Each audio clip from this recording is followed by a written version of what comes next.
So there was an interesting topic that I ran across recently, and it got me thinking as well. There have been a lot of people that have debated, and especially to be more specific, like scientists, like as far as chemists and as far as people, people that just pretty much study the periodic table. As of right now, the periodic table is said to have 119 known elements that are said to exist. But the question, though, is, can an infinite number of elements truly exist within our own existence? So not just on Earth, but rather like throughout the cosmos and, just every infinite possibility. And even if you just want to call it a theory, I will give you some really good explanations that it could very well be true if you want to even call it a theory, but rather, again, I don't really know, how much we know, because again, I'm not a licensed scientist, but, from what I understand so far, it sounds like, people have a lot of evidence to prove that we don't know what's out there. Well, everything we don't know what's out there, but, referring to space and all this, but, But as far as what the periodic table has implied, and even people like Carl Sagan or Stephen Hawking, or if you want to call him Stephen Hawking,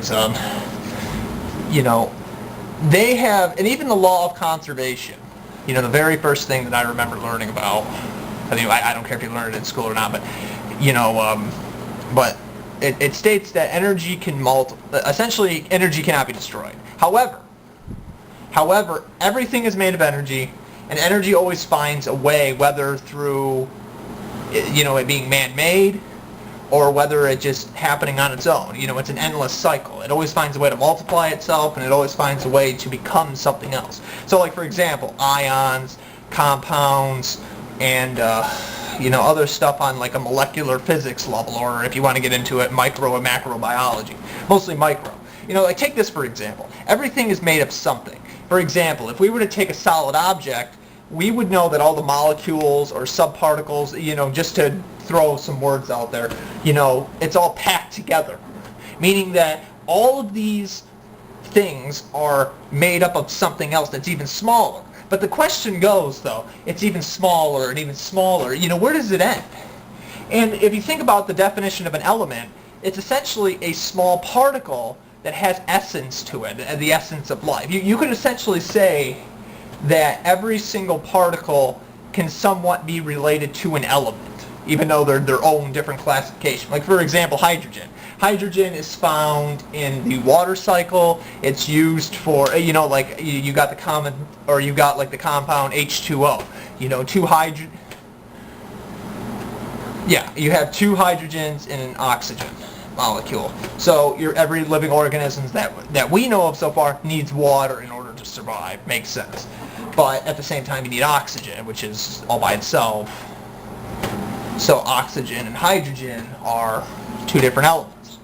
So carbon dioxide is another, carbon is an element, and carbon dioxide would be, a compound? Yeah, well, then again, what is an ion? I always forget what an ion is. But my point is, if you were to chemically combine, if you were to simply fuse other elements together, you would get a compound or some sort of formula that we would put it on record as something else. But my point is, if we were to consider all these things we don't know and all these infinite ways of possibly letting all these elements form the way they do, and in the long run, essentially all elements can become something else. There's even a theory that, I don't know if you really want to debate this, but this is an interesting question. I always thought it was, at least, that some scholars throughout history have always argued that maybe at one point there was just one element, and then it just kind of broke off into its own, because again, think of it like this, and it's kind of like asking, what was the very first thing that happened? I don't care if you want to bring in God or religion, or, even though people will say that lacks evidence, and, again, you can argue anything, but essentially it makes a really good point, though. At a long time ago, the universe wasn't as big as it was now, but at the same time, though, it's the universe is expanding. I believe it's infinite. I believe there's an infinite number of things, but, how do you really prove that is the next question, though. But my point is, though, it's like elements. Maybe at one point all elements there wasn't as many elements that we know of now. So like, for example, everything is made of energy, and everything and elements are energy. So if there's like an infinite number of energy out there, like essentially pure substances, we'll just refer to them as. I'm trying to hope I got this right, so I don't sound like so I'm not confusing people. But essentially, if you have like all these elements that are said to exist, who's to say it? Okay, so like for example, if we look at like all the different classifications of elements, aside from their locations and what kind of metal they fall into, like for example, hydrogen is common. It's found on Earth, it's found on other planets, it's found in stars. What's really interesting is if you actually study like the star cycle, for example, they say that once the hydrogen pretty much is just non-existent in the, it uses up all of its hydrogen, it does various things. It starts to either expand out more, or it just eventually starts nearing it starts to cool down more, something like that. Even though stars are really, really hot, obviously. But my point I'm trying to illustrate here is that, or you could take like earth metals, for example, like alloy metals, like on the periodic table. You find them in the earth, you find them in mountains, you can find them in caves, you can find them anywhere. It just, an element is defined as, like for example, you have the atomic number, the number of protons, the number of neutrons, the number of electrons, the atomic mass, the atomic weight, I'm trying to think what they call that, like every element has like a certain number of shells, depending on, how many neutrons, electrons, and ions. Oh wait, no, not ions. How many, it's the outer shell. I can't remember the name off the top of my head that they classify it. So hydrogen would only have one. It would only have one proton, and there would only be one ring around it, because that's all it is. And then helium would have two. But I'm not sure if you put that in the same one, if it's just two or one. I mean, I know you get what I'm saying. Like my point is, every element is classified differently. So from what I understand, I've always wondered what would happen if they discovered another element, but it wasn't, like, it was not on the periodic table. But what if it's possible that an element can have the same, like the same atomic number of protons in this case? Because keep in mind, the number of protons is always the same as the atomic number. And then, there could be electrons or neutrons after that. Neutrons and electrons. But anyways, but my point I'm trying to illustrate is, we obviously don't know everything, and there's so much yet to be discovered. And again, Stephen Hawking and even Carl Sagan have even published in their findings over the years that are actually credible sources. And I'll find them and I'll link them down below if you want to read them.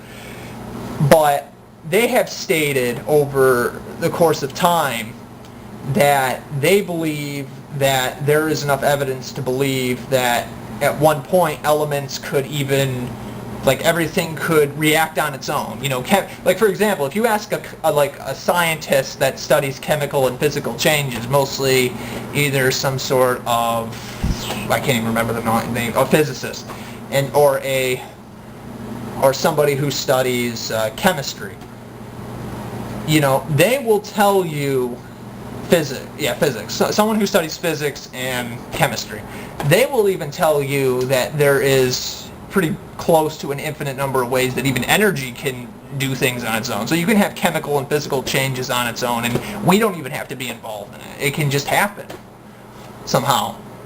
So what I'm trying to imply here is that, over the course of time, and even before we even existed, if you want to really get into how old the universe is, or, look at the way the universe works. It's really interesting what we find there. Like the star cycle, everything has an infinite cycle, everything. But it's like, as time goes on, or even before, maybe there were elements that were said to exist, but now they don't exist. Like, there's even, and again, this is still debatable, but there have been scientists that have argued that it's possible that even elements can change, and then they can, like, any element can become any other element as long as it has the same physical properties of, like, a particular. So, like, for example, essentially some people have argued that it is possible to essentially create your own elements, and they don't have to necessarily be man-made. Like, for example, even though we have plants to create oxygen because they take in carbon dioxide, they take in all the, you know, and they can use oxygen too. But there have been scientists that have been studying it on a molecular level and have found that, yeah, there is proof that we can create our own man-made elements. My camera died, I apologize, but anyways, I'm back. So, but like I was saying though, but you think about all these different things, though, that have yet to even be discovered. You know, just recently there was, and there isn't even another galaxy, not like a supercluster of like all these galaxies that measure out to a specific amount of light years, or megaparsecs or gigaparsecs.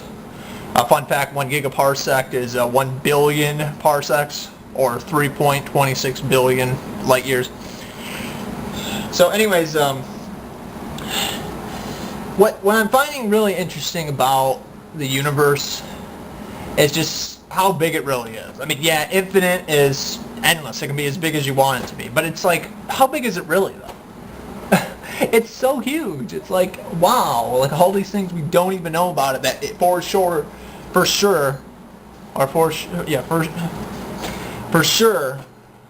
exist. Sorry. And and it's like, you know, even a scientist, you know, you can ask them why they love their job aside from getting paid from it. But I mean, like, these people that, I mean, I don't care if they go to college or not, you know, they're smart people for taking the time to make sense of what a lot of people cannot see. For example, the Hubble telescope, satellites can find like all these different elements. And that's another thing. What about like dark energy? Like, I mean, I understand that, you know, dark matter, you know, how do we know if maybe dark matter, like once it becomes more clear what it really is, you know, maybe that all by itself is an element. You know, maybe we could say that dark matter, you know, there's been a lot of theories what it is, because really what's really interesting about it is you really don't know what it is because you can't really see it. It's like an illusion. You know it's there, but it's not what it really looks like, if that makes sense. Here's another really good question. You know, if you were to go look at some of the you know, like for example, if you look at like some of the universe pictures that the Hubble telescope has taken, you might see like these bright nebulas and these star dust clouds that are just flying around out there in the, like, all these faraway galaxies and everything. You know, and it really makes you wonder, you know, why is it that color? You know what I mean? Or we perceive it. Or here's another really good thing. You know, some scientists have stated, and there's a lot of people that are starting to believe now, that there are things even we cannot see that already exist. Like, for example, there's an infinite number of colors that really are said to exist that even the human eye can't perceive. And essentially that just gets you thinking, like, wow, you know, that's pretty cool. So an infinite number of elements could possibly exist because we don't fully understand all these different type of elements that are said to exist. And it really makes you wonder, you know, wow, you know, how that really, I mean, again, it makes you wonder, because again, think about it. All you have to do to discover some of these elements is you would just have to take into consideration of finding at least one, something that's just different from all the other elements. Like, for example, if you found one that had like 120 protons, for example, and then whatever its atomic weight was and atomic mass and all this other good stuff, you would already, all by itself, already a different element. All you have to do is find one thing about an element, and that's really all it takes. And, you know, if you can justify just one fact that all these elements are different from something we've already known, you've already discovered something else that is said to exist. And I mean, I just think that's really interesting to take into consideration, you know, like, what do you guys think? You know, all these different elements, all these different things we have yet to understand.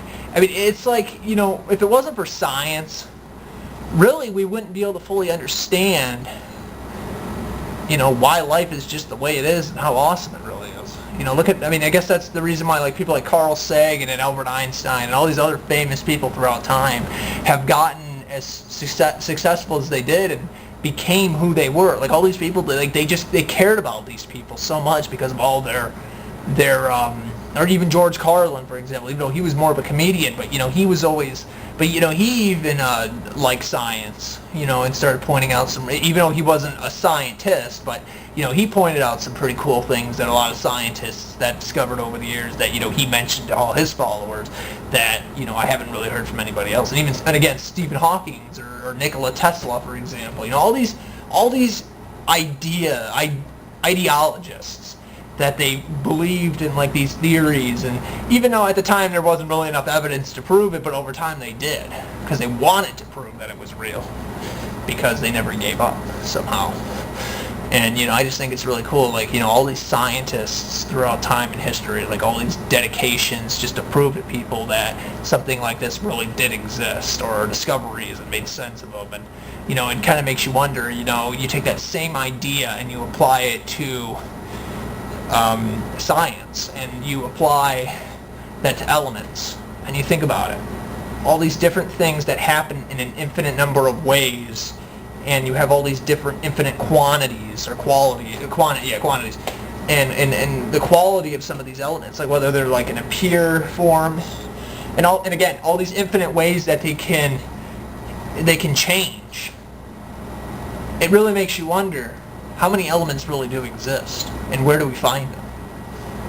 Because I guarantee you that even Earth, and I forget what off the top of my head what the rarest element was. I know what the element was, but I just forget the name of it. But go look it up. Type in the rarest thing, like what is the rarest thing that is known to human, and you will find this element that they said they only found 1 gram of it, but they were able to make sense of what it was. And apparently it's like worth $1 billion or something like that, because it's so rare in existence. I don't know off the top of my head what it is. I'll just link it to you. But it's really interesting how people even find these things, and they can make sense of them.